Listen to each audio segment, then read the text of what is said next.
Hi అండి. Welcome to Hepsiba foods. మన ఛానల్‌ని సబ్స్క్రైబ్ చేసుకోండి. ఈరోజు ఉలవ దోసలు వేసి చూపిస్తున్నాను. ఈ దోసల్లోకి మంచి చట్నీని కూడా చేసి చూపిస్తున్నాను. ముందుగా ఒక గిన్నె తీసుకొని 3 కప్పులు నార్మల్ రైస్‌ని తీసుకోండి. ఇప్పుడు 3 కప్పుల బియ్యానికి 1 కప్పు ఉలవల్ని తీసుకోండి. ఈ ఉలవ చారుకి తయారు చేసుకున్న ఉలవల్ని తీసుకోండి. అలాగే ఒక స్పూను మెంతుల్ని కూడా వేసి వీటిని 3, 4 సార్లు బాగా కడిగి నీళ్లు పోసుకుని 6 గంటల పాటు నానబెట్టుకోవాలి.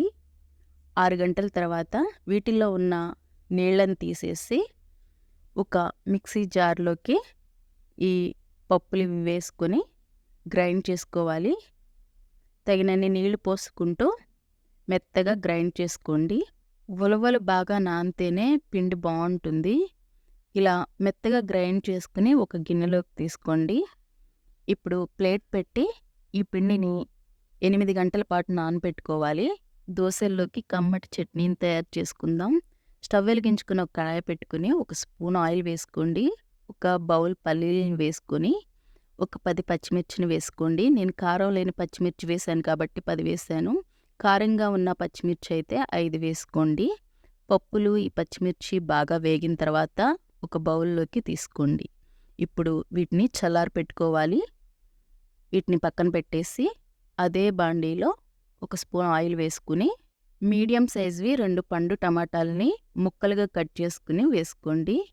మీడియం ఫ్లేమ్లో ఇలా గరిటెతో కలుపుకుంటూ వీటిని వేయించుకోవాలి. ఈ టమాటా ముక్కలు ఇలా కొంచెం మెత్తబడిన తర్వాత చింతపండు ఒక గింజంత వేయండి.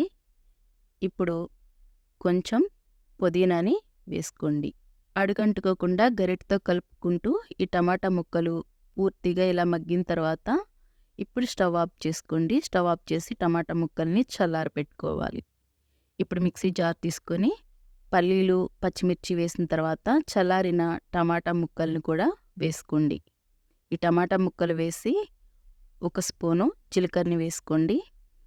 టేస్ట్ తగ్గట్టుగా ఉప్పు వేసుకోండి. ఒక స్పూను ఉప్పు వేసి 8 వెల్లుల్లి రెబ్బల్ని వేసుకోండి. చట్నీ కన్సిస్టెన్సీ మీకు ఎలా కావాలో దాన్ని బట్టి నీళ్లు పోసుకోండి. మెత్తగా గ్రైండ్ చేసుకొని ఒక బౌల్లోకి తీసుకోండి. ఇలా బౌల్లోకి తీసుకొని చట్నీని తాలింపు వేసుకోవటమే. ఈ చట్నీని పక్కనుంచి ఇప్పుడు దోసలు ఎలా వేసుకోవాలో చూపిస్తాను. 8 గంటల తర్వాత పిండి ఈ విధంగా నానుతుంది.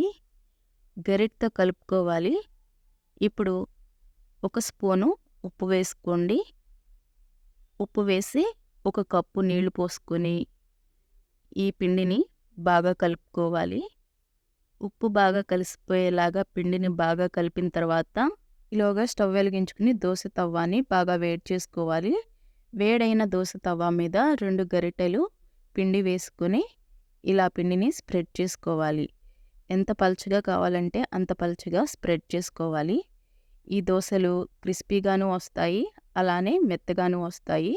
ఇలా కొంచెం ఆయిల్ వేసుకొని దోసని ఇలా ఎర్రగా కాల్చుకొని ఒక ప్లేట్లోకి తీసుకోండి.